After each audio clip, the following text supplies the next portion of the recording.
Yes, people, what's going on? What's going on? Welcome back to the channel.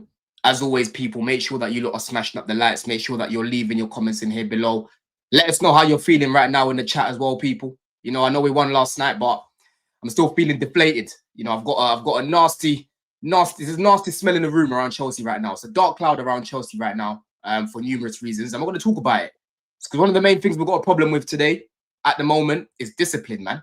You know what I mean? And the mentality in this team, it absolutely reeks, you know, absolutely stinks, people. So we're going to talk about that. It's been a minute since Alexis has been on the channel. He's obviously really busy with work. He's had a few exams and whatnot. We were doing, what was the show called again? Breakdown, Chelsea Breakdown. We used to do the Chelsea Breakdown, but it's just been a bit hard with Alexis's schedule. But obviously he's on today. How have you been, bro? First of all, man, you good? I've been good, man. I only got back into the country last week. I was gallivanting around South Africa. If no one's been, go. Like, it is one of the best places I've ever been in my life. 2 weeks there, I didn't want to come back. But Chelsea, hey, we've got a lot to talk about. Let's break it down, man. 100%, man. And Couch, what you say, man? I know you got things going on right now in Jamaica and stuff, bro. Yeah, you know, fortunately, family's safe. They're mostly on the east side of the island, but like we're talking about just backstage there, that the west side of the islands has been like ravaged in ways that we cannot even really comprehend. Like the airport, the Sangster airport is just, kid you not, it looks like post-apocalyptic right now. So if you guys have it and the ability to do so, there's all sorts of like relief causes that you can like donate to and whatnot. But yeah, if you can, please do. 100%, people, man. 100%. But let's get straight into it. Man. We've got nearly 50 people here already, so make sure that you lot are subbing. Make sure that you lot are liking up the video as well, man. Let's get to 100 real quick. But boys, listen, I put out my review yesterday. I was even saying to the man them in the group chat yesterday, Alexis, because you and Couch Jane in the same group chat. But I said to these man yesterday, Couch, yeah, I was saying, bro, I'm never gonna make my review 10 minutes long because it's just been an easy game. At the end of the day, it's Wolves. I'm not going to overdo it. It's one of them games where it's like, you know, tick it off the list and then you move on. You know what I mean? Hopefully no one gets injured, get a bit of confidence, get some goals in the team, leave with a clean sheet, you keep it stepping, right? But that second half, broski, yeah? That second half, that mentality, I knew exactly how that half was going to go. Because as soon as the ball was kicked off, I'm seeing guys jogging and strolling. I'm seeing guys trying to do little 1-2s in the middle of the pitch, right? When Wolves are pressing us further up now, yeah? I'm seeing guys not even trying to punch it to their friends because they're like, you know what? The game's done now. The game's done now. It's over. You know what I mean, right? I'm seeing Faku, another goal that can be avoided. Faku just giving the ball back to Wolves and leaving Josh and Tosin isolated, right? Shocking, bro. I'm seeing us right now struggling to deal with crosses time and time again. This is the third long throw that we've conceded, and we're not even in November yet, people. Yeah? Conceded a long throw against Brentford. We've conceded a long throw against Wolves. And we conceded a long throw against Sunderland as well. Yeah? And another thing right now is the crosses. Teams know Chelsea, just flood everyone in the box, keep crossing it, because we can't deal with our first ball. We can't deal with the second ball, right? We've got a giraffe at the back who can't win his aerial duels. Yeah, this guy's meant to be 7 foot, pushing on 7 foot. He jumps up and he can't win the ball in the air. Pathetic. You know what I'm saying? Absolutely pathetic, bro. Right? It's an absolute shit show right now. It's a joke what is going on because towards the end of last season, I thought this team, you know, the mentality shifted. You know what I'm saying? I didn't think we'll be having the same defensive problems. One thing I said about our defense last season is in the box, we defend really well, right? This season, I have not been impressed with our defending in the box. Every time I'm seeing teams crossing the ball in, I'm feeling jittery, bro. You know what I mean? So you mean to tell me that because Colwell's not there, you lot have now all forgotten how to defend? It's fucking ridiculous, bro. You know what I mean? It's fucking ridiculous. And then I haven't even got why that is, though. Hold on, before you come in the list, I'm going to bring you in a sec, yeah? I haven't even got into the whole problem about the red cards because that's a separate issue, right? But again, it all links back to the same problem in terms of your mentality. If you've got that much petulance, if you've got that much, just you're able to lose your head the way Delap lost his head yesterday. Because that guy rage baited him. You know what I mean? He rage baited him and he fell for the trap. Yeah, that's your mentality. That is your mentality, Alexis. What has happened, bro? Because I honestly can't believe I'm talking about the same team I was talking about last season and in the Club World Cup. Oh man, it's frustrating to talk about. We can talk about it two ways, right? The first way is we're through to the next round. It's a cup tie. Doesn't matter how you get through. That's the beautiful thing. Because Mhm. if we were in the draw and I saw we would have got Cardiff in the quarters, I would have been moaning even more. So they got the job done. The Mhm. first part was beautiful. It's what you want to see, right? Players expressing themselves, high energy, pressing. The second half can happen if it was in isolation. That's the thing, right? They're 3-0 up. It's kids. In their head, they're most probably dapping each other up in the changing rooms. 45 minutes. I'm going to bang Mhm. 2. I'm going to bang 3. You know these type of conversations happen. Mm. But it's we see it far too often. And once we get banged in the face, this team doesn't react. And I don't know how you fix it. Because it's not as simple as saying let them go through the pain, because we've been going through the pain for a while now. Mhm. And it's to the point where Caicedo had to come on, Cucurella had to come on, and Wolves had like the wind behind them. Do you know what I mean? So they were going full throttle. And I'm not going to lie to you, I kind of feel we got lucky at the end to get away with a victory. Because Gittins' goal, as beautiful as it was, Ooh, like what a goal. What a I goal. guarantee you, give him that 99 more times, right? He might not get hit it that sweet again. It was what Did you see what he it was said? one Did you of see the what he said about he the just strike? he hit it because he was tired. Yeah, exactly. He was tired, yeah. Like, and he didn't want to run. And for me, it's just one of those things, right, where I I don't know how to talk, because I can go on a tangent and we'll talk about all the problems, but I'm guessing for the sake of our like viewers, let's start with the centre backs. I think we have a serious issue there, and not because of personnel, but because of the lack of consistency. They're not building a partnership. Mhm. And what you're seeing is Yep. it's Chalobah and Tussin. Then it's Josh and Chalobah. Then it's Fafana and Josh. And every time you're changing it, there's no relationships being built. Anyone that comes in, one mistake and you're out. And then you've got the Badiashile problem because everyone thinks you're rubbish. Mhm. Mhm. So I don't know how you resolve it apart from Mm. you just say, you know what, it's Fafana plus Josh and Hato moving forward. Mhm. Or, you know what I mean? Like one of those two. Or Mm. Chalobah's my main guy and it's Josh and Hato. Because Mm. you need to get some. The reason we were good at the end of last season was because we had a consistent back four. You Absolutely. almost knew it was Cuckoo, it was Levi, it was Tussin, or Chalobah at worst, like if one of them was injured, and it was always James or Gusto. But even then, you trust it. So there was a relationship. Now it's like, oh, we're rolling the dice every time the team sheet comes out. Who's playing today?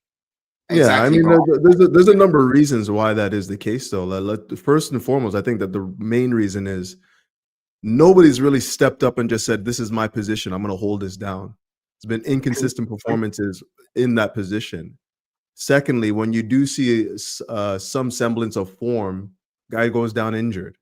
You know, like Yeah. I thought Badia showed the 2 games that he played, he looked good. He looked good, and like This Don is will not tell you, I typical don't, I stuff, don't you know? rate that kid. I don't rate him. I think that he's got a slow processor.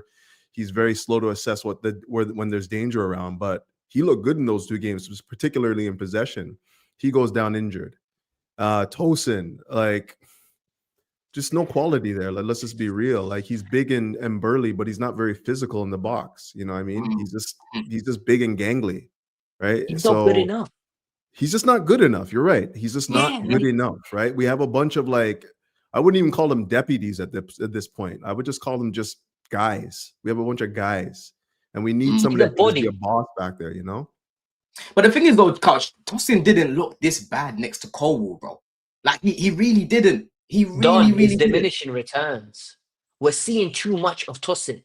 That's the problem, Exactly. right? Exactly. We're Exactly. seeing too much.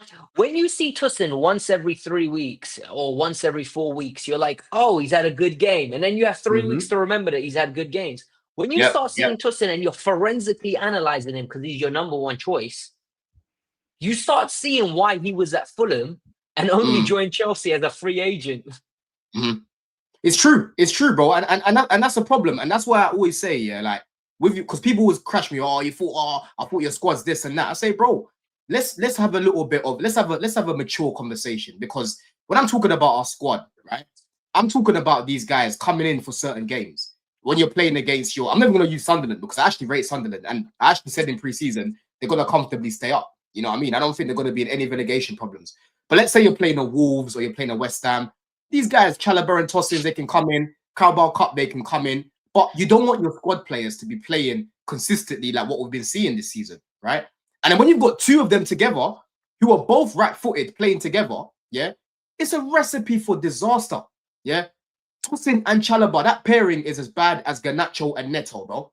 That pairing stinks, people. You know what I mean? Yeah. So we have a massive, massive quality thing. As much as Maresca's been chopping and changing, right? We have a massive quality problem with especially those two. And that's why for me, I am now ready to bring Hato into the 11 to give us, number one, a lot of balance. Because one thing I said about Badiashile before he came in was he actually comes in and gives us that balance, because on his left foot, you see how he just, opens up the angle, finds Cucurella. He'll find the Gittins. He'll find a Garnacho on that side. He'll find Neto on that side. Chalobah doesn't look for the left when he's playing there, bro. Hato will, right? And then right centre back, I would bring Fofana into the team right now, bro, because I think this season when he's played, listen, if you had your preferred 11 right now, like we wouldn't even be talking about like any issues at the back. It's the fact that like it's injuries right now, and for me, like I think Fofana's still our best center back, to be honest. Like overall, like maybe not the best on the ball, but in terms of like what he can give you in the back line, he's the most ideal in our setup. It's just like he can't stay healthy. That's the main thing with him. And exactly. I don't know. You know what? Yeah, go ahead. But you know what's really odd? And you guys might call me a conspiracy theorist. On the weekend, he took Josh off and put Tosin on, right?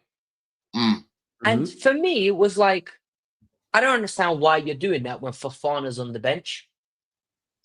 I think it was for the role of putting him in the middle, though, because he put Tosin in the middle, right? And I don't think he doesn't trust Fofana there. Yeah, and now, right? Fofana didn't play yesterday, and what is he going to play against Tottenham? I hope so. But then he hasn't kicked the ball for 10 days.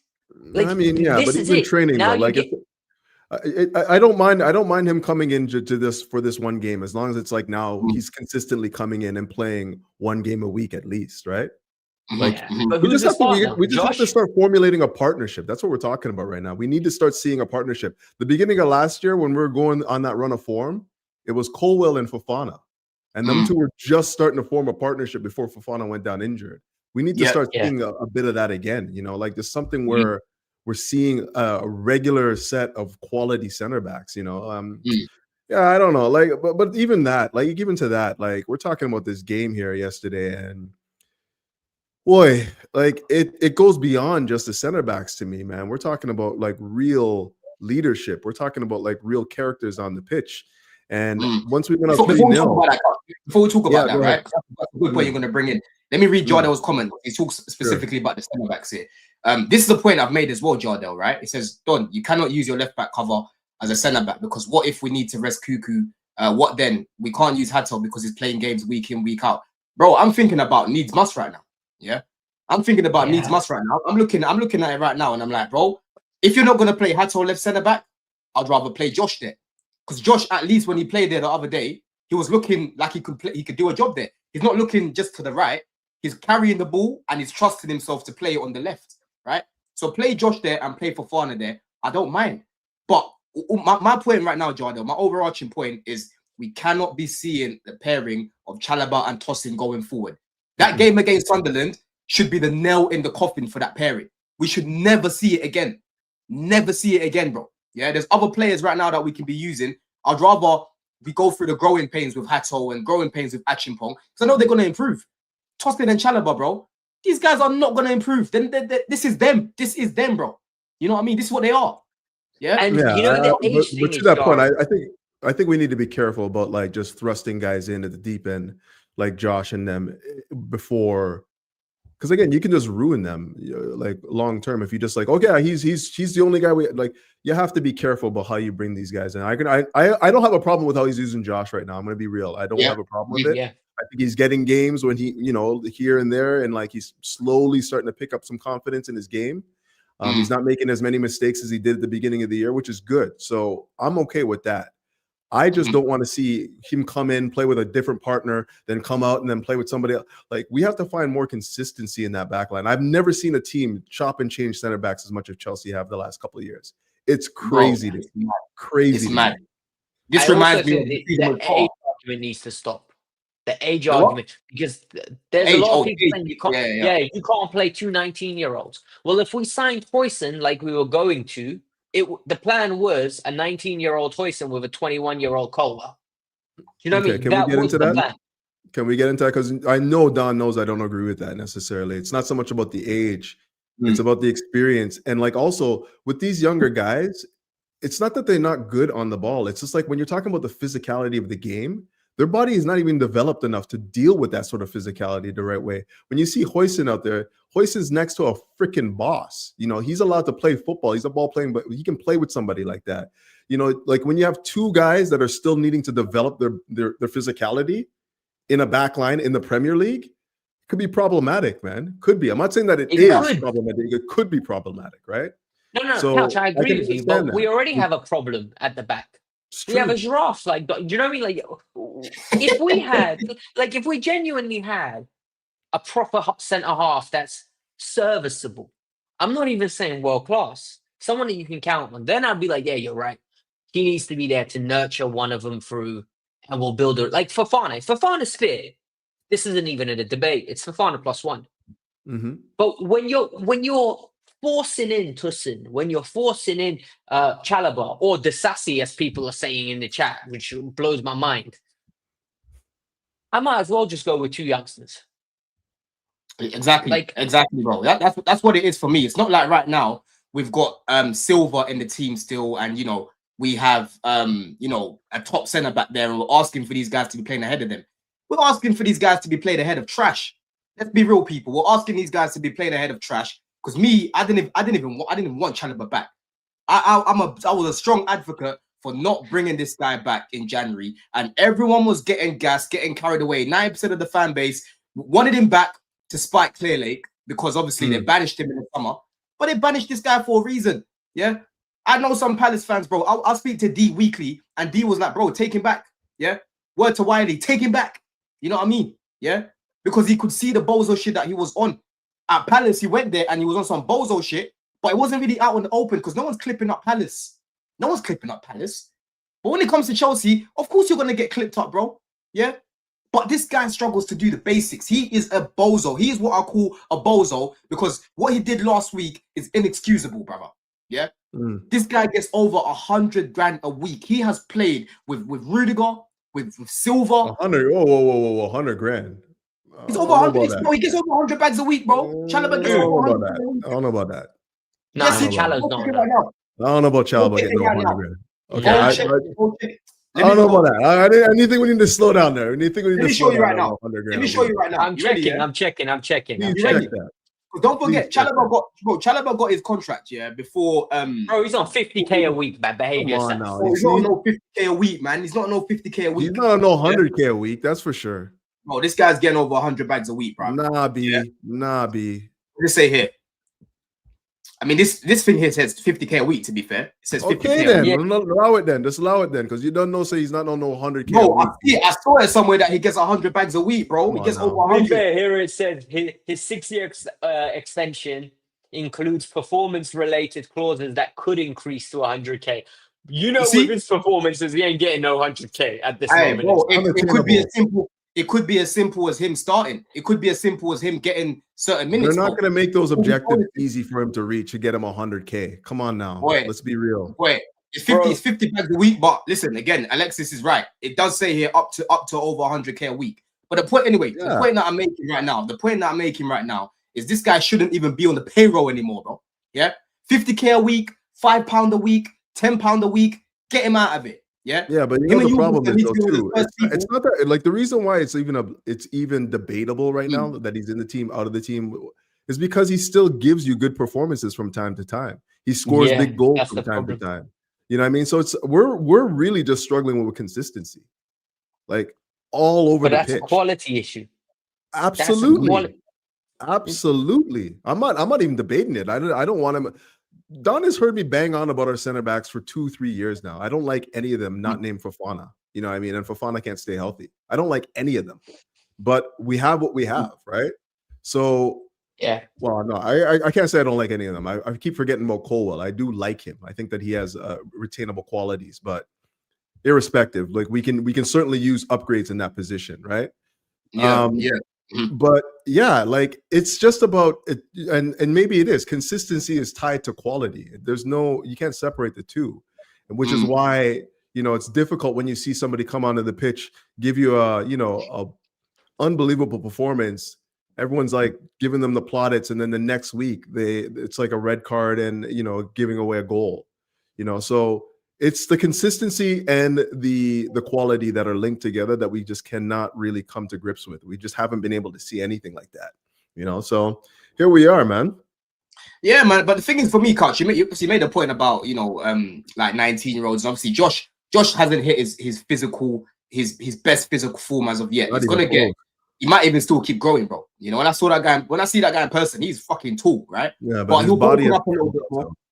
Yeah, 100%. But at the same time, I've seen him handle Isak physically, bro. I've seen him handle Mateta twice physically this season. You've seen him handle. I'm not even talking about the man like Isak. I'm talking about like Igor against like in Sunderland or wherever team he played. Like these are big physical men. I'm talking about big Mateta. Yeah, okay, but yeah, 1 and 2. I'm talking about overall for the length of a season when you have to deal with those types of personality types week after week after week. You cannot go with a couple guys that have not fully developed themselves.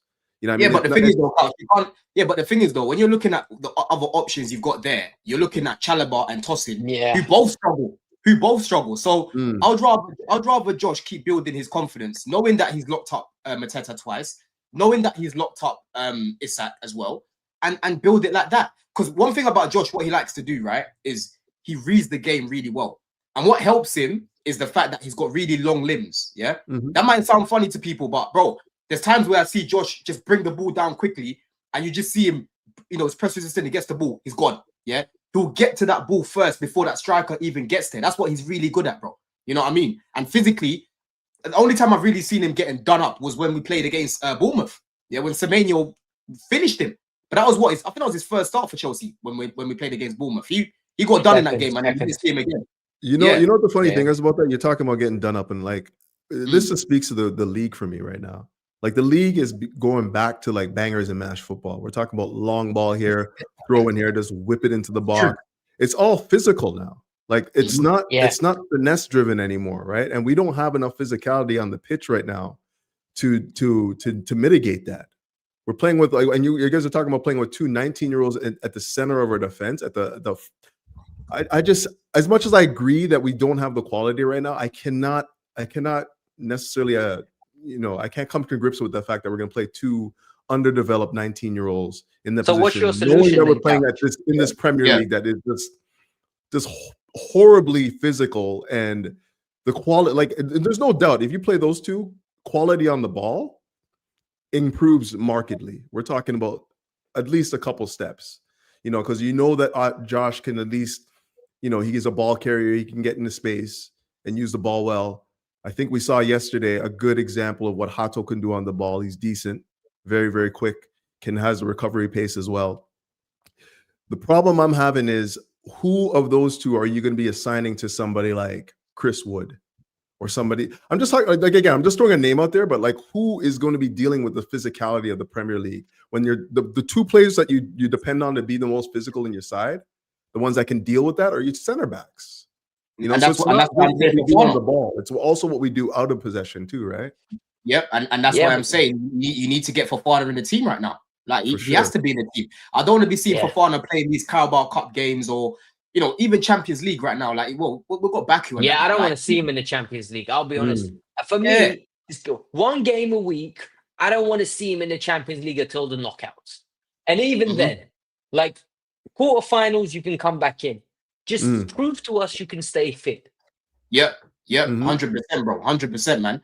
But people, make sure that you lot are smashing up the lights. Let's get to 100 as soon as possible, man. We've got nearly 200 people here, as well. But Couch, you're gonna speak about something else other than the centre backs before I stopped you earlier. It's mainly just again the same thing we've been talking about for a while now. We kind of touched on it in this last segment too. Is you know, the league is getting different. It's physicality. It's about like not having the experience to really see through these games too. And you know, for me, experience means different things to different people. But for me, experience is like being able to go into a game knowing that you've been through everything. You know what I mean? And like you can talk guys through any situation because you've been through it yourself. Have you been to the quarterfinals of the Champions League? How did you make out in those situations? What was it like in those situations? Have you been in the business as a season? Have you played in the Premier League business and what were you like in those situations? You know, if you were a Don in those situations, a man that you can stand behind and be like, yo, you can rally behind me because I've been through these wars and I've come out like a general in those situations. That's the kind of experience that you need right now. And unfortunately, we just don't have. You know, we go into this game 3-0, come out to halftime. Nobody's even thinking about like, how are we going to keep this clean sheet right now? We shouldn't be looking to destabilize the game and trying to look for more goals. We're looking to control the pace of the game. Wolves come out the very first minute. They're just looking to attack. The pace that they brought to the game in the second half, we just could not come to grips with. So the mentality wasn't set up from the outset of the half. Then we made all those substitutions, and the players that came in could not cope with the pace either.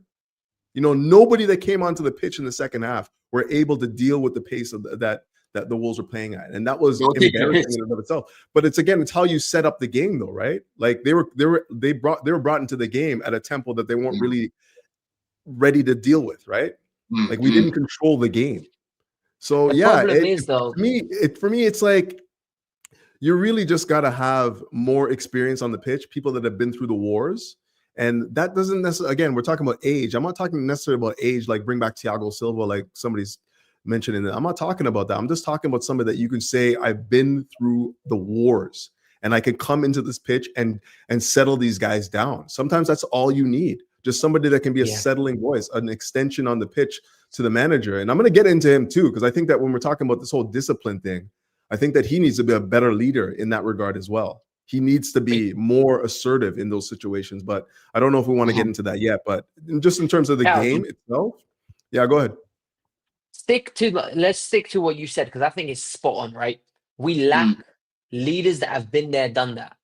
The positive from yesterday is we didn't get punished for the lesson that we should have learned. And I think it's what I touched on right in the beginning. We won the first half so convincingly. They came out and didn't expect the reaction. The team got booed off. The fans were chanting, "You're getting sacked in the morning." 2 days before, the goalkeeper's having a dispute with their fans. The manager's having a hissy fit. I think the young team literally thought the second half's over. And that's why Buonanotte took those liberties and did that pass. And that's why they just switched off. And once a team gets ahead of steam, football's momentum, right? Yeah, it's very hard for the subs to come on and change the game. Genuinely, I think it was just a bad second half, and they're gonna learn so much from it. But how many times though? But the thing is, though, Alexis, it's a theme now, right? I'm looking at this as a theme, because when I'm seeing Chelsea scoring certain types of goals, you can talk about the patterns of play offensively; they're good. But when I'm consistently seeing us conceding the same type of goals, you're not learning, are you? Yeah, you're fucking not learning, bro. Like, that first goal was so avoidable. And the thing about 3-0, when it's 3-0 at halftime, technically the game's done. But if a team scores early in the second half, there's always an opportunity they could just come back, right? If you remember the Club World Cup, if PSG scored early in that second half when Sanchez made that unbelievable save, the game could have been different. Then they could have just thrown everyone forward and it could have been a mad thing, right? I'm seeing the same sort of pathetic goals being given away. It's consistently just mistake, just lack of concentration. You know what I mean? Like it's pathetic, bro. Like I said, these long throws and these long balls and that. A Cardiff fan tweeted me yesterday, yeah, saying that their striker is 6'5" or something like that. You know what time it is, right? You know what time it is when we play Cardiff? It's time for long balls. It's time for days of Zigic. Remember Zigic that was at Birmingham, bro. Yeah, it's the days of that now, and that's what these teams are gonna do to set up. They are gonna be throwing those long balls. We literally saw it against Lincoln. We struggled against Lincoln as well, bro. You know what I mean? Yeah, but the thing is, with those games, right? I'm coming across like I'm defending these players a lot. I think it's a lose-lose situation for these players because if they're slapping a team 3-0, people are saying, "Oh, they should be. It's an easy game," you know. In the second half, they come out, they don't perform to the exact same level. Like some of these players are rusty; they don't play consistently, and you put them against players that are like physical. And Couch hit it properly, like on the nail. It's no longer a technical game; it's a physicality game now. Yep. So if you're not fully up to the pace and not match fit, it's only like 5% difference, and all of a sudden the technicality is leveled up. Facts. So let me ask you then, Couch. Yeah, if you make a good point, Alexis, about the physicality, because yeah, it's kind of shifting towards that. And to be honest with you, when I was growing up watching the Prem, that's what it was, bro. It was physical football. You know what I mean? So, Couch, would you say that it's now time for Maresca, as our starting shape, to be playing a 3-man midfield of Santos, Enzo, Caicedo, or Lavia, Enzo, Caicedo, right? And then playing a João Pedro up top, or maybe starting Guiu up top and bringing João Pedro off the bench. Is it now time to do that? Because I feel like this team needs a bit more physicality in there, and a 3-man midfield should hopefully offer us that, bro. Yeah, I think you still got to address the balance, though, if you're talking about that. You know, like how are we going to be able to attack with that midfield 3 the same way that we are with, I guess, a front 4, front 5? You can. If you overlap, I mean, that's what needs to be addressed. Then I think we need to think about like the overlapping fullbacks. Maybe you're talking about and like Cucurella inverting into the number 10. Maybe Reece James overlapping on the right. That might be the solution. I don't know. I don't like the idea of playing of having Reece James getting up and down the pitch as much as overlapping fullback role is.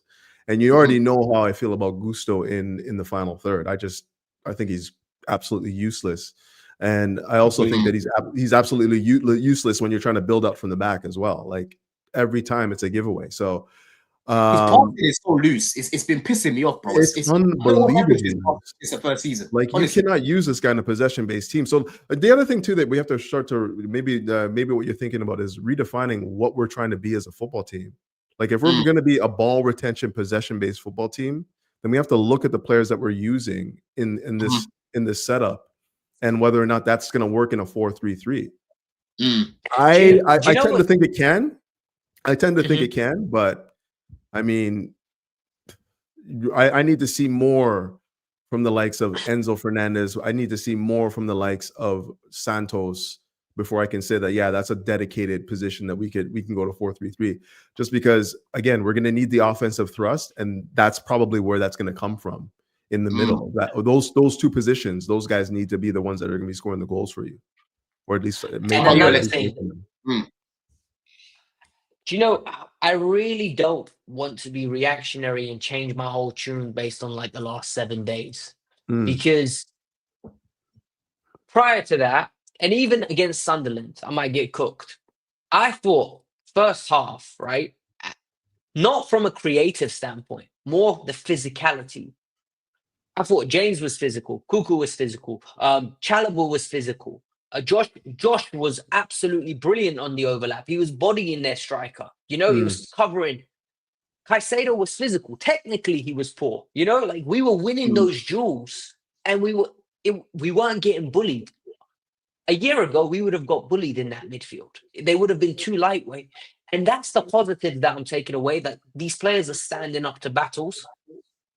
It's a matter of now, what is he going to do this weekend? I think he's going to do what he done against Liverpool, 3-man midfield. And he will.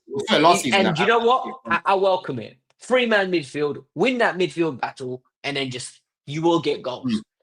And the other thing, the reason why teams are punching us up It's because there's a little bit more confidence that we're not going to punish them by them going out of fit position.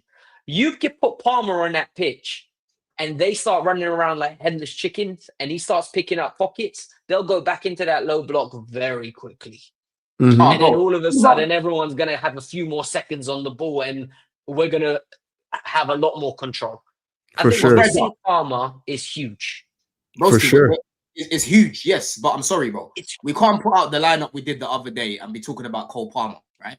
Which Obviously, Cole Palmer, bro, against Sunderland, that was a more than good enough to win the game. yeah, but that's a manager mistake. Like, I think all of us knew against the low block, you're putting Garnacho and Neto.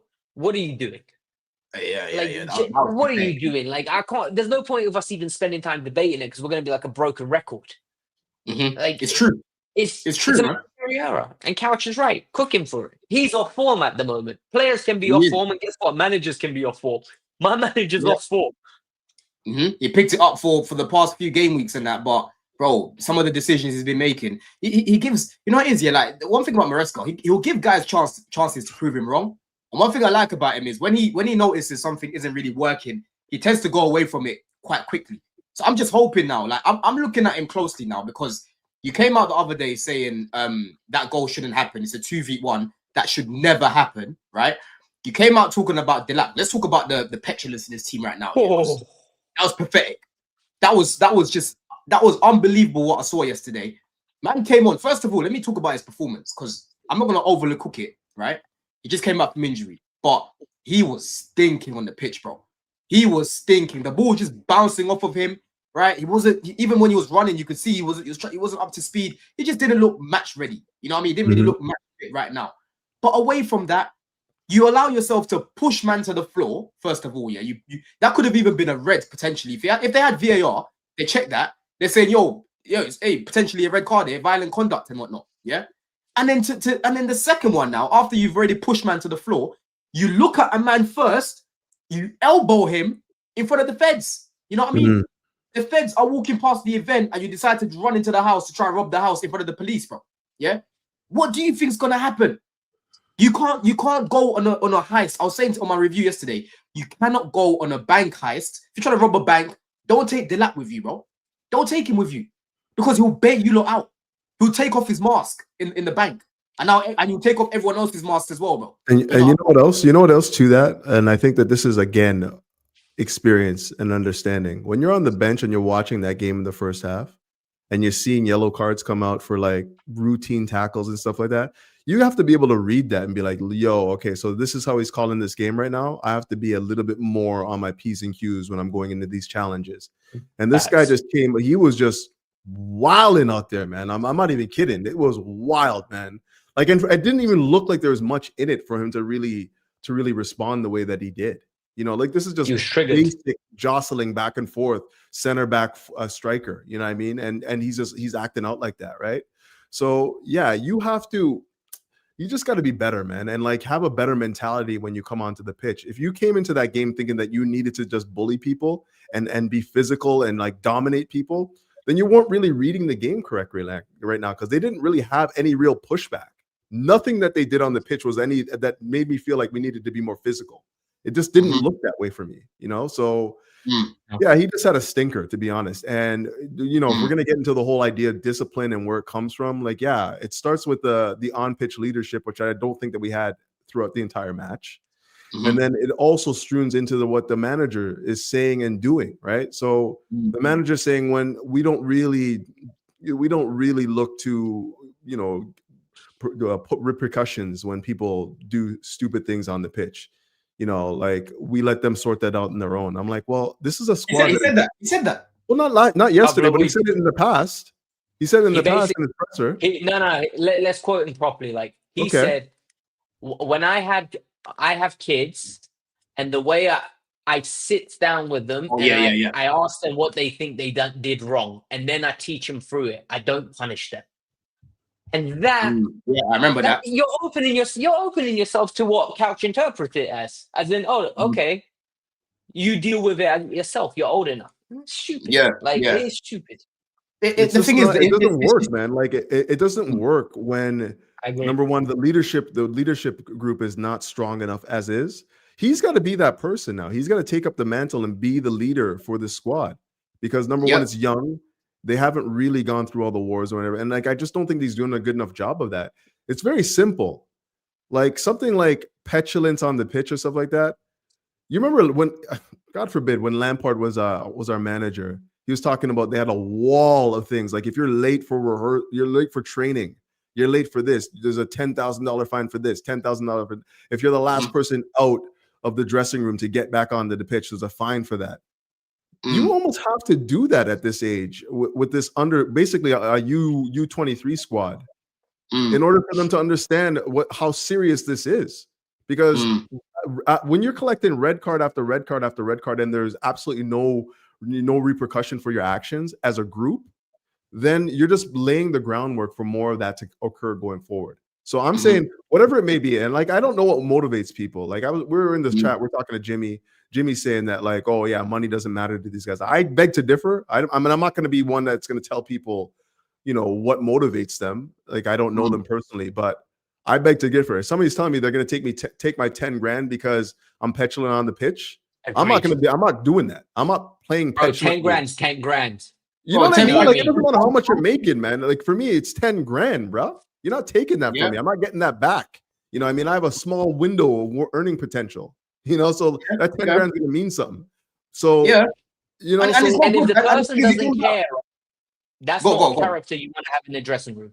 If a person says, oh, just keep finding me 10 grand, that's the person you need to move out of the dressing room. Because that's not the right standard to be setting. And for me, what was really irritating was after the the game, there was straight away when he got booked, I was like, he's going to get sent off. Because he got a yellow, and then he was still chatting to the ref, and the ref told him stop. And then Maresca was shouting, and when he got sent off, he was laughing. And you know what? We all have different ways of dealing with when we're embarrassed. Like my sister, for example, she laughs. She's getting told off. She's smirking. I know it's like if you know the person, you know that's how they deal in a situation like that. Me, I just get my head down and accept the punishment. But when Maresca shouts at him in public, you know he's making a statement. Then he went into the press conference and he absolutely smashed him.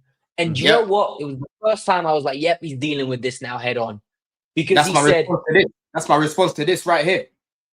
He was dealing with it head on. And he called him. He said he was playing for himself. He said he told him 4 or 5 times to calm down. Yep. He wasn't listening.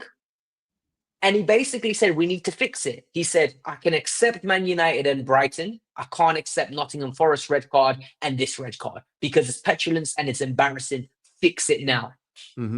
Bro, Delap should be... I think they rushed him back, by the way, because he was meant to be out till December. So the fact that he's back now tells me he's rushed back. No, November's always been the mark. The benchmark. No. Because after another article came out, it said 6 more weeks. There was a no. Kieran Gill guy said it because I even said it to these lot in the group. I'm pretty sure I said it to you lot as well. You Matisse and that. It came out that his return date is still November. Because remember there was a thing that was saying the new year, but when you actually click the article, it was November.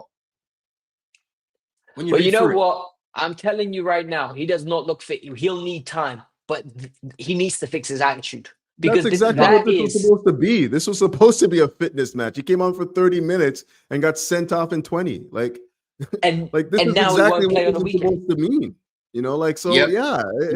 I don't even care about his actual performance. It's his mentality that I have a problem with. Like he's not available by the way. Not available for Spurs now, bro. I don't even think he would have gotten yesterday. Spurs anyways. It doesn't really make a difference, to be fair, but it's just annoying, though, Couch. That's the point. It's annoying, isn't it? Yeah. But where was Guy yesterday? Rested for Spurs. Yeah, that's what it is. Maybe. Okay, then. Okay, that makes more sense. That's what it is. I don't think it's anything more than that. No, man. No, but I just found it interesting. No, Guy's not cup tight. Guy's definitely not cup tight. He's not cup tight. Let me respond to this. Yeah, he played the last round. Yeah, he didn't against Lincoln. He didn't. He wasn't there. That was when we found out That's when we found out that he can actually play. They changed the rules. True. Yeah. He didn't travel. Dip that said, this is why you're fraudulent, Don. You was blaming this shit on Poch, but now it's silence. It's not silent, bro. Like, Alexis has basically answered what I was going to say. Maresca literally grilled him in public yesterday. And I even said in my review, yesterday, was that Maresca needs to pattern these guys. Like, this cannot carry on. Again, the Gusto one, avoidable. Yeah. The theme of the show today, people, is avoidable, bro. Some of these things are so avoidable. The goals that we're conceding are avoidable. The red cards we're getting are avoidable. You know what I mean? Like, we don't need to be doing this, bro, right now. You know what I'm saying? And Maresca, he needs to carry on drilling it into these guys. Please, just don't get sent off. It's not difficult. Red cards are not a common thing to be getting 6 in the space of what? Not even in the new year. I've had 6 red cards, bro. That's mad. That's mad. I've never seen anything like this. Never, bro. Do you know what else? They play for fouls, and then they try to ref the game. I hate what, and it's not just 1 or 2 players. It's a contain. Enzo Fernandez. He'll have the ball, a little bit of contact, he goes down. Pedro Neto, he's in the final third. Beat your man, little bit of contact, he falls on the ball. Garnacho does it. They play to ref the game. Play till the whistle. Caicedo and Cucurella always in the face of the referee. Like, and the problem is there's no one to tell them to stop, because that's your leaders if you think about it. Enzo, Neto, Cucu, Caicedo. The only one is James, and even he can be petulant. We've seen him be petulant in the past. Remember what he did to Gordon? Remember what he did to Gordon with Poch, bruv? Bro, when he loses his head, he does the same thing. What he did to Eze first game of the season. When Eze nutmegged him, the next one he left the studs on it. No, that wasn't a foul. That was not a foul, though. He got the ball clean. He got the ball clean. That was a mad decision from the ref, yeah? But I get your point anyway. I get your point. Like, these lot need to for me, it's just like, I don't know how you fix it under their model. Unless these lot grow up in front of our eyes. I mean, even when you're talking about growing up, who is your example? You know, that's the thing that we're missing right now. Who is the example to follow? You know, you're trying to grow up without any leadership, right? Like, it's not just a matter of just like, okay, well, I'm older. Now I have you have to have a good example of what it means to be a proper top level footballer at the club. And we just don't right now, you know, like we just don't, you know? So did you hear that what Santos said when he first came to the club and they gave him an interview? So when he returned, they asked him, what did you learn from being away? He goes, the best thing I ever learned was when I was at Chelsea with Thiago Silva. He said he took me out for dinner, me and Angelo. And he said about, get yourself a personal trainer. This person needs to make sure that you're doing this outside of the club. Get yourself a nutritionist that does your food for you. And it's little things like that, right? Where senior staff members are teaching the younger players from a young age, and they're going to pass that on to the next. Facts. I don't know if we have that. Maybe Cucurella is doing it. Maybe Enzo's doing it. You know, maybe Toussaint's doing it. That type. None of those strike me as that type. None of them. But it's facts though. That's exactly what you need. Just how do you become a professional? What are you learning that who's giving you the instructions about what it is to be a professional, not just a footballer, but a professional? Like what it means day in, day out, the routines that you have to go through, the discipline that you have to have with your diet, all that stuff. Like who's giving you those instructions? And like, and if there is somebody at the club that is giving it to you, is it somebody that you respect because you've seen them do it and succeed at it, right? Because I think that's important too, man. Like it's one thing I hate. Like I used to hate this narrative that like Tosin is a leader because he's always talking and stuff like that.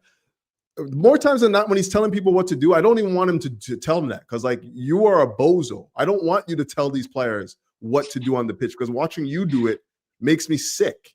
You know what I mean? So I don't want you giving them instructions. You know what I mean? So you need to find somebody that is either in the coaching staff that has been there, done that, and they respect, which is usually why they have somebody as the number 2 who's been at the club for a while and has that pedigree of understanding. You always bring somebody like that in. We don't have that right now. I guess you could say Caballero, but like who?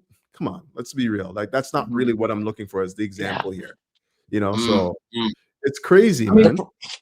Yeah, it is, man. But listen, let's finish up with a little preview for the game at the weekend. We're gonna do like a deeper one tomorrow, people. So I'm gonna go live with Jules, Henry, and CB at 1:30 tomorrow, people. So make sure that you lot are there. We'll go into it in a lot more detail. But for now, we can briefly just go through like the lineup that we think Maresca would go with.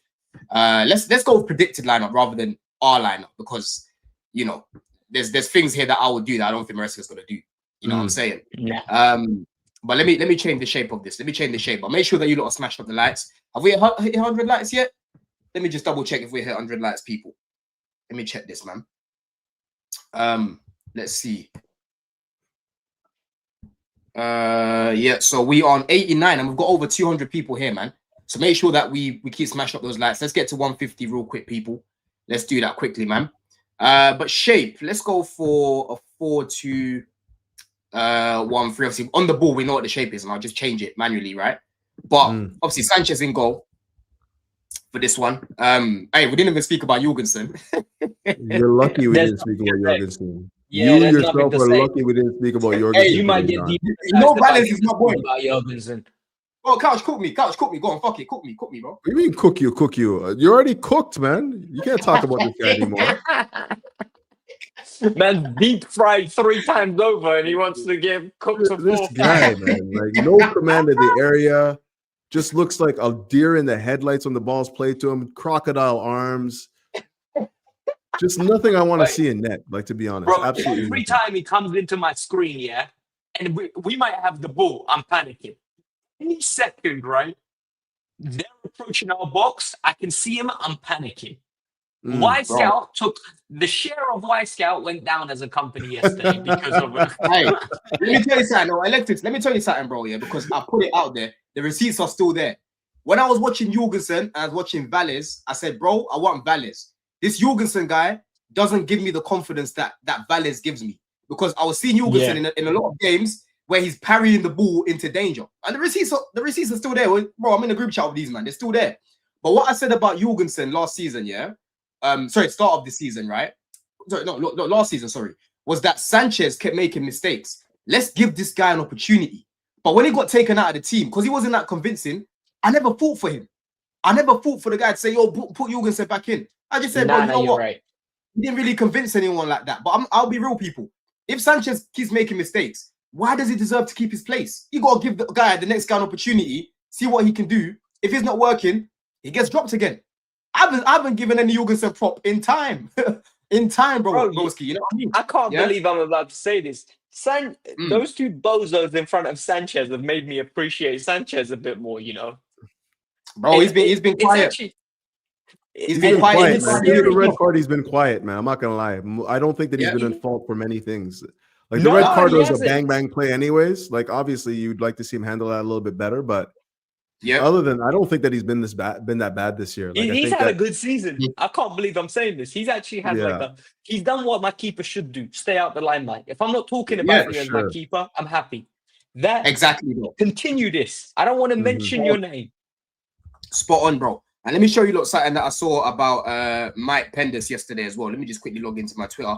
I haven't really watched a lot of Strasbourg games this season, to be fair, but when I've caught a few of them, he's a unit. He's an absolute unit. He is, the games I'm seeing of him, it doesn't look normal for a man that size in goal to be that good with his feet on the ball. Yeah, his ball distribution is incredible. Let me show you. And he's collecting. The way he collects crosses at this young age is crazy. Like, bro, he ain't even got a jump. I'm scared to think. I'm scared to think, what's gonna happen when he gets his man body. Yeah. Let me show you this. Yeah. So this what he did. So Mike Penders did a Manuel Neuer impression against Lyon. Right. The Belgian became the first goalkeeper across Europe's Big 5 leagues to complete 45 passes and record 5 defensive actions outside of the penalty area in a single game this season. Yeah, that stat doesn't stop there. Since the start of 17-18, there are 51 records of that stat line across Europe's Big 5 leagues. Penders is the only goalkeeper under the age of 24 on that list, right? If you look at that list, look how many times Neuer's on there, bro. It's basically Neuer by himself. Penders beat it. Penders beat it, bro. This guy passes the ball like a midfielder. His passing is unbelievable. Yeah, I Unbelievable. would agree with that. You know, We still got to work on Yeah. command of the area and shot stopping a little bit, but ball to feet right now, he looks all right. 100%, bro. But let's quickly go through the lineup. Alexis, I'll let you go through the back line. What are you saying for the back line? What do you think Maresca's going to do, man? So what I think Maresca's going to do, and not me before you lot have a meltdown, I think James will go right back. I think we're going to get Cucurella at left back to make it easy for Don. Oh, yeah. And Bro, then you've got to deal with Kudus. Kudus has been their best attacker. Yeah. And then we're going to have a partnership of Chalobah and Fofana. That's what I think we're going to go with. Hence why both weren't seen yesterday. I can't wait. I can't wait. You see how I felt about Gallagher, bro? That's how I feel about Chalobah. I swear down, bro. Nothing against him as a person, but bro, he's got to get out of it. He's got to get out of it, man. So And then Yeah, I you guys can't really think about argue the with that. defense? I don't. I mean, it's either that or Tosin, and like they don't really You have don't the think he aerial plays Josh? dominance. You know, it's funny. Yeah, but Josh just played though, like full game, full 90. Then you know, you don't give a guy full 90 if you think you're going to start him again at the weekend. Just given the so fact did that there's Tosin. no certainties in that position right now, right? Like that's what I'm saying. Yeah. There is absolutely no certainties in that position. So it's really just about fitness right now. You know, Yeah, it's I would crazy say though. maybe Tosin, just because you know what's funny? For the size of this guy, he's not even that aerially dominant. Like he doesn't even give No, me he's that Taco vibe. Fall. He's just tall for the sake of being tall. You know, like Taco Fall used to be in the NBA. He's just tall for the sake of being tall. He's not doing anything. He's Bro, not I'm doing telling anything, you. man. Boy, but Like then even his header, he had an open header in the box yesterday, and just his form to like make it was just so awkward looking. Bro, he shouldered it. He shouldered it. Unmarked shouldering it. What did we do to deserve this, people? I've actually got tears in my eyes because how have we come to a situation where Chalobah, right? And this goes back to the likes of Badia Shield and that. Get him out of it. Because Badia Shield, I like what he did, but bro, every time this guy gets injured, it's never for 1 or 2 days. It's always for fucking months, right? Badia Shield is meant to be cover for Colwell. We haven't got our cover. We have not got our cover, right? Fofana is meant to be started in this team week in, week out. Has this guy even played 50 games for Chelsea, bro? I don't even think so. You know what I mean? No, it's a I don't joke. think so. It's an absolute joke, bro. I'm sorry, but I'm sorry. I feel sick, Chalobah here. I get him out of it. Get him out of this lineup. I'm sorry. I'm sorry, man. I'm sorry. I rebuke it. I rebuke it, bro. I rebuke it. Yeah. I can get behind Josh and Fofana, actually. I can get behind that. I can as well. I rebuke if it. I was picking, that's why I would be picking. Yeah, I'm speaking this into existence. I'll start speaking tongues right now, people, to put this into existence right now, bro. You know what I mean? I'll start moving like TD Jakes because I can't be seeing that blasphemy of Chalobah left centre back, bro. I can't be seeing that shit, bro. That don't make West sense. has played 39 games for us in 4 seasons. The only worry is right now, the reason why I don't see this happening is because we don't have a natural ball playing center back in the back right now. Like both those guys, both those guys represent what they're not good enough on the ball, right? That's the they're thing, great though. Great shuttlers, but not good distributors, right? That's the issue. Yeah, but Couch, this is the problem, though. Whatever you do back there, you've got problems with whoever you put back there, bro. Because fundamentally, the way we want to play it and build up from the back one, you're going to need at least one passer back there. One that's certain the question is, Couch, though, do you want defensive security or do you want to be better on the ball? Well, you're you guys tell me what you want. One of them. You guys, Couch, you know what you do? I'd rather be defensively secure. This is what you do, because if you start Josh and my man, Fofana, you have your guy to build up here. You know what I mean? You've got your guy to build up here. Let me quickly go through the midfield I would pick. You know how presses work, though. It's not as easy to just say he's going to be there to receive the ball. Like obviously, Enzo will be in the 10, by the way. Enzo will be in the 10. That's our midfield. Yeah. Like, free man midfield. You know what I mean? Yeah, Lavia, already know Lavia taking up these positions here with Caicedo, picking up the ball, releasing it, playing it to Enzo and whatnot, right? That's the way that's going to help. And one thing about Josh, I don't like his passing from the back. But one thing he did do when he played left centre back the other day was he was driving with the ball and passing it. He was still passing it over here, right? Whilst running with the ball. I don't mind that for now. Because the only other thing you can do, really, if you want a bit of balance there, is play Hato. but I don't think he's gonna do that. I don't think he's gonna start. No chance. You know what I mean?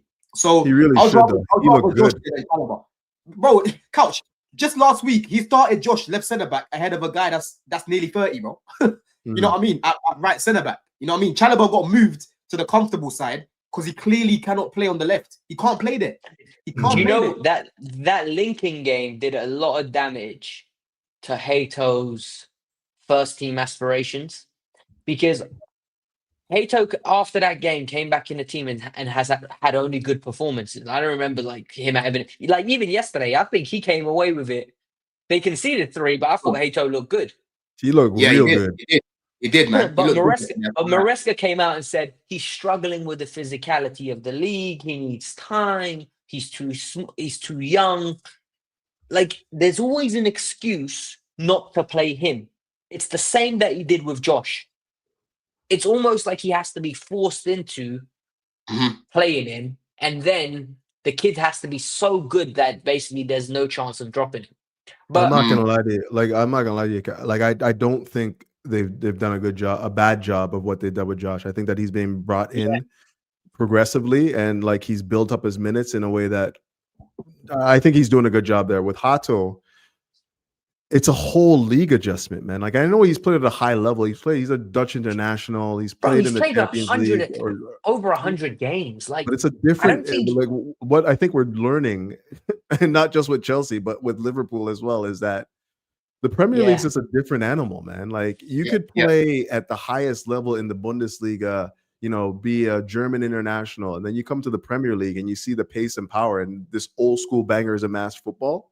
It takes an adjustment, man. It takes an adjustment. And I think that like Hato is acclimatized himself quite nicely the last little while. I'm not gonna lie. Like again, lower level opponents. We haven't really seen him being tested at the highest level yet, but he's now looked like he's a little bit more composed and ready to come into the game. And he looks like he's switched on a little bit more. So like maybe I don't know. I don't know. I think it's too soon to do the Spurs thing for him, but if I'm thinking of like if let's just put it this way, if we have the same sort of like levels of fitness amongst all the center backs right now, and everyone's at the same sort of like level, I would go with Fato. I'd go with, well, I guess it is Fato, Fofana, and Hato at center back. I would just do that. Fato. I like that. You know? I would do the same, bro. Even if it's just for this game or whatever. I would honestly do that, bro. I'm telling you, that just gives us so much balance, so much balance on that side. And you know, in terms of those one-to-one battles with Kudus as well, you can help out Cucurella as well. When Kuku's kind of going up like this, you've got Hato there who can, you know, help out a little bit more. Because Kudus is not easy to mark. You know what I'm saying? He's definitely not easy to mark. But let's go through obviously the midfield. Do you guys agree with this midfield? Is this the midfield you want to go with? I think that's the strongest. Yeah. Listen, we paid 250 million for that. If they can't beat Spurs as midfield, they need to look in the mirror, because they should be punching up that midfield and controlling games. Like enough is enough now. You've been here 3 years. You're meant to be the best midfield in the league at this point. 100%. I don't think that's unreasonable. That's unreasonable for me to say. We're meant to go into these big games saying we've got 3 generals there. And people say they're young. In my eyes, Caicedo and Enzo are experienced players. Like they are. That's why they came on yesterday to see out the game. Based on the number of minutes they've played, and these are internationals, leaders for their countries. Yep. So 100%. step up. 100%. And Enzo loves Spurs. You know, like Enzo loves this goal against Spurs. He does. He does. And if you guys remember the last game away, when we played there last season, our midfield was on the right. That game, bro? Yeah. You don't remember that? Badia Shield on the right? Yeah. Badia Shield was shocking. But then he got moved the second half. But in the first half, bro, Lavia was bossing it first half. Caicedo started at right back, played well. Enzo played really well the whole game. Palmer was balling out, helped us come back into the game. I was there as well. I'm still trying to get a ticket now, but that was an unbelievable away day, man. But yeah, that midfield should be bossing it. And big up True Blue as well. Make sure you lot smash the lights. Make sure that you lot sub into these two as well, people. Couch, I'll leave the attack with you, bro. What are you saying for the front three, man? Man, it's so hard. I don't think you drop Yao Pedro in this game. I just don't think that's even No chance. you just don't, right? Mhm. And You got no choice. We're going to play GUI in front of him. no, You start a 3-man Like, midfield. You don't you're talking to the wrong guy about that. Yeah, like, what are you It's a going to Don do, thing, man? not a me thing, man. You know, that's a Don Yeah, thing. no, I agree with you, bro. Yeah. But left and right, I would love to see Gittins get another opportunity to kick on. I would love to see it. We're doing what we think is going to happen, though, right? Yeah. Okay, so it's going to be Neto and Esteval, I think. Well, you see, Yeah, that Esteval I came don't off for mind. half time. That I Esteval don't came off mind. for half time. Yeah, Neto on that side. Or I don't think Maresca's gonna play Hato then. If we're doing predicted, I don't think Maresca will play Hato, bro. No, it'll be some Bro, of it's the. Chalaba. I'm telling you, it's Chalaba. Yeah, let's keep him there. Let's keep him there. Like I said earlier, let's keep him there. This was the juju of it, We've got man. to speed this into existence. Yeah. Can I say something now? Yeah, go on, bro. Paper, yeah, on paper, that team lacks goals seriously. What Like, could you I do to don't look change at it, that. though? Does it really? I mean, what could you do to change it? That's the problem. Like, look at it this way: Pedro's not a natural goal scorer, right? He'll get you 10 in the league this season. Okay, I think he gets more than 10, Yeah. to be honest. Yeah. Yeah. Pedro Neto, he's a 7. It's like 7 in the league. Is he going to give us one of those? Like, Esteval's 5. unknown quantities. Yeah, he's a young kid. Like Esteval, anything we get from Esteval, in my opinion, is a bonus right now because you don't expect 18-year-olds. That midfield three. Esteval's a goal scorer, man. The guy's got what 5 goals in the last 7 games, bro. But the thing is, if Esteval has a poor game against Spurs, are you going to crash it on him? We expected you to step up. No, because he's a young kid. No. That's the way I judge him. Anything I get out of him is a bonus because you're not meant to depend on him. And then James and Cuckoo are the only goal threats. Like, and Enzo Fernandez. The thing is, the good thing right now, Alexis, is that we're the team that's actually had the most different goal scorers. I think it's 12. Hopefully, there's 12 different players have stepped up, which right now, yes, we haven't got a Palmer banging them in. Like, we haven't got Enzo consistently banging them in. Like, Enzo and Caicedo are our highest goal scorers on 3 goals. But if everyone's chipping in for now, get over the line, I don't mind. I don't mind right now. If the goals are coming from Cuckoo scores or James scores or Esteval scores and Lavia scores, Caicedo bangs one in again, I don't give a shit. Because I'm looking at the scoreline and I'm saying, yo, you lot are chipping in. This is good. Because when we get Palmer back, when we get hopefully Delap back into the team, they should be the ones that start to, put up more goals in the team. But for now, everyone's got to chip in. Like they have been. You know what I mean? I also think it's very, very important, right? That we keep this set piece dominance that we've been having from corners. It's just another avenue to get goals. That's exactly the reason why I'm starting Esteval, because his delivery has been incredible. Yeah. Like whenever he comes on, that's the only reason why, really. Like he's been good, but overall, the reason why I have him in the game is for set piece delivery. I have Neto there for the same reason, and you're like, oh, absolutely. You're starting Esteval just for set pieces. Is that all? What? That was if I'm thinking about the overall game, I'm thinking he's probably one of the better deliverers of the ball. And when I'm starting him simply because he's our best winger. We don't score from open play very much. Like most of our goals are coming from set pieces. I want the best people on the ball to deliver those set pieces. So that's why I'm starting him. Yeah. No, but I'm saying I'm not starting him. Like, bro, for example, Rice. If you start Rice, you could say for the defending and that. But the set pieces too.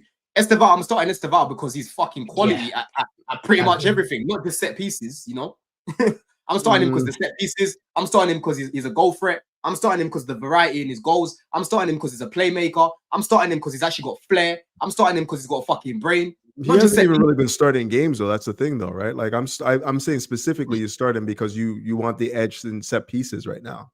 Like he hasn't really been starting games. He's been coming off the bench and being more of an impact sub, which again is a good look for him at this stage in the game too. Like he's been good coming off the bench and giving us an injection of energy. Yeah, but Couch, there's been 2 games where he did start. For example, Old Trafford away, I was there looking forward to watching this guy. He comes off, we get a red. Against Brighton, he's one of the early ones to come off because again we get a red. Yeah. So he's been stop-start, but even though he's been stop-start, he's still contributed massively in the team, bro. Don, I just sent Again, you a tweet, right? we're not talking Show about we're talking about Don. the same thing. Like I feel like it's the same side of the two sides of the same coin. Yeah, I understand that there's a reason why I'm starting him. It's just it's not because I don't think he's quality. It's because I think he is. So yeah. Now, Donna, I just sent you a tweet. It really highlights something about like our forward line. If you show it, the numbers are interesting, right? What'd you send it on Twitter? I think on Twitter, I sent you a DM. Oh, let me see it now. All right, cool. Yeah, because Gittins is playing well, right? Against Ajax, I think he was very good. I really enjoyed it, like the way he played. And yesterday, I think he looked brilliant. There needs to be a point where one of these midweek games where he plays well, it wins him a spot in the first team. You cannot get in a similar situation you got last year come December where Joao Felix, I'm popping in hat tricks and 2 goals in the Conference League or against Southampton, but I'm not back in the team. Or I play really well against Leicester, but I'm not in the team for the bigger games. When the other forwards aren't doing well, or when Nkunku was scoring goals. And then the desire to do well in the B team is no longer there because I'm not playing regardless what I do, right? Good point. Yeah. In my opinion, if Gittins gets a start over Estevao tomorrow or on Saturday, I wouldn't mind it because I think the way he's been playing with his confidence, it could be an exciting thing to, him against Porro, like let him unleash on Porro. Yeah. And then give Pedro Neto the Spence test, I just think that like what you're talking about is a leap in quality, right? Like you're going against freaking low-level Wolves where he's slowly gained his confidence. Like it looks like he's playing a little bit more confidently. That the evidence by the goal that he scored, like that was who's doing that? Right? Like that's incredible. Even the George assist took his man on. Like I said, like it's not like he didn't play. I thought he was the man of the match yesterday, no doubt about it. Easily. But I think now when you're talking about midweek and then go to the weekend, and then the level is that much higher, I think it just might be too much to say, okay, we're going to give you got to slowly build up the confidence, right? Like, if he starts at the weekend and like he takes another step back, we have to build him up again. You see what I'm saying? So it's about momentum, right? But you're assuming he's going to just hit the ground running because he had a good game in the midweek. But Couch, I'm not necessarily the thing assuming is, right? The thing is, and this is where they really messed up with the fee. You didn't pay 30 million. This isn't a Noni Madueke signing from PSV. You paid starter money for him. He's meant to be the first choice. Yeah, but if he's not delivering, it doesn't matter what you paid for him, man. Like this is exactly. I hate to see the. I don't want to make the equivalence, but like this is exactly what's happening at Liverpool right now. They made so much major purchases. Like Kirkes looks dog shit. He should not be starting, but yeah, because he was paid to be a starter, they have to play him, even though he looks horrible, right? Like for me, you just got to just use a little bit more patience and build their confidence slowly, but. Again, that's me. I don't know if that's what the manager thinks. No, bro. I totally understand. It's logical what you're saying. Like it is very logical what you're saying. I just think he played well against Ajax. I thought he had a great game. Didn't start against Sunderland, and then the team doesn't win. We win against Wolves mainly due to him. He had a brilliant performance. After a certain point, it's gonna get to the like, when am I getting my start in the league? Like. Why am I because it's only normal, right? Ganacho ain't even done enough to be like a guaranteed starter. Like I don't want to be sitting here thinking, get us play well. Yeah, Ganacho starting again. Like, I'm sorry, right now, I hear what you're saying, Couch, about building him up. But I've been saying for a while now that Gittins has been picking up his confidence. It's not just the game against what was it, the last game before this one, Ajax, where he played really well. Yeah. Even against Benfica, I've said many times now. I didn't see him play well in that game, but the execution was off, but the intent was on, right? And it's been like that for a minute. Even if you go back to the game against Lincoln, he was looking a lot better. Right? Again, we're looking at the level of the performance. For me, right now, hold on, Cash. Let me just finish what I'm saying, right? So for me right now, where I'm looking at a guy that's being confident, I'm seeing him yesterday, bro. Just the little body feints, the way he's dragging the ball, the way he's playing, the way he's crossing the ball, the goal he just scored. bro, like he is ready to not have that momentum broken for me. I would actually start him in this game because I'm looking at a Porro right now. Yeah, Porro is very good in terms of whipping in the ball, but defensively, I'm sorry, bro, he doesn't want to come up against a guy like a Gittins. Yeah, Porro will just be backing away. Gittins will be running at him, running, jing, cross the ball in. João Pedro's in there, bro. And you see those crosses that Gittins puts in, yeah? They're different types of crosses to Garnacho. Garnacho likes the cutbacks. Gittins likes the whips in the air, yeah? Where Pedro can get his head on it. If Gil starts, can get his head on it, right? Garnacho likes the cutbacks. But then, how are you going to cut back a lot if you're struggling to run past your man? I want someone on the left-hand side run past the man. I don't think what you're saying is wrong. Like I agree that he's definitely picked up his level of confidence. I'm just saying the next step for him now is to come off the bench and influence the game from there. And like after playing he played like more than a 90 at Wednesday, he's going to come start against the Spurs, which is pretty much the highest level he's played at for Chelsea at this point. Like I could be wrong. I know he started somewhere else. I thought it was good against Liverpool. Did he start that game? No, it's cameo. It's cameo. Okay, so that's what I mean though. Like he's not started in this role, so I'm not going to start him midweek. Not know. And again, like I could be wrong. Like I don't know, but like maybe it's about like also fitness as well. Do you want him to play 90 and then come back and play against the Spurs for from the start? I don't know. I don't know if that's something that I'll do that, Couch, because I want Gittins to tire out Porro, so it makes it easier for Garnacho when he comes on. That's what I want, right? I want him to tire him out. You want Garnacho to win the game for you? I'm thinking the opposite, man. I'm thinking the opposite. Let Garnacho do all the hard running and then bring on Gittins to win the game. Bro, I'm telling you, listen, I don't want this thing of, I get it, like Esteban and Gittins off the bench are good options in that. But bro, how about we just win the game with what we've got first, and then the other two can come on and contribute even more? How about that? I think you hit the nail on the head. Again, it's just load, I think, all for me. Like, and we're gonna agree, right? I think all three of us will agree. Neto's definitely playing. The other winger needs to be either Gittins or Esteban. It can't be Garnacho. Not at least for me. Like that, if I see Garnacho starting, I'm going to be very pissed off straight away. Bro, he can't start again, man. I'm sorry. The other day, yes, very good goal from him, but bro, I didn't see him take on his man, not even once, bro. I don't think he had a complete take on, not even one. You know what I mean? Not even one, people. Yeah. So boy, I don't know about that. But what we're saying predictions wise, let me come to you first. Couch doesn't like to predict. Couch, are you happy to predict, bro? I don't like predictions even, man. Are we saying Chelsea win, Tottenham win, draw? What are we saying then? Let us know in the chat as well, people. Let me know your score predictions, man. I think we get the victory out of but at the same time, man, I can see us losing. Actually, I'm not gonna lie to you. I hate playing against Thomas Frank. I hate the way he scarred me so many times with that Brentford team that I'm almost viewing it like we're playing against Brentford, and we're going away or they're coming to. I just hate the way that he'll set up 2 banks of 4 and play for the draw, and they're going to hit us on the break. And it's a matter of, can we open them up? I just hope we're not naive. I hope we win, but I'm telling you, bro, I'll tell you one thing though. If we lose, that table is going to look ugly for a week. Like we might even be in the bottom half. And if you think Enzo was under pressure from the fans last week, wait till what they're gonna do this week. Yep, you're right. How about you, Kachi? It feels like a must win. It's a must win. It is. Every game is a must win. Let's not get it twisted here.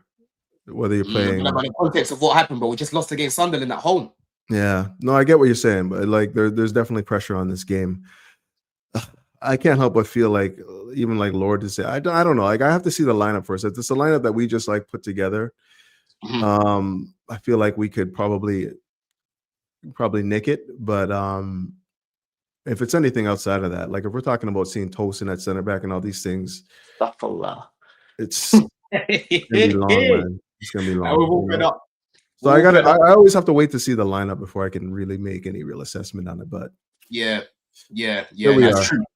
It's true. I said 2-1 to Jules earlier because me and Jules did a little preview on his channel.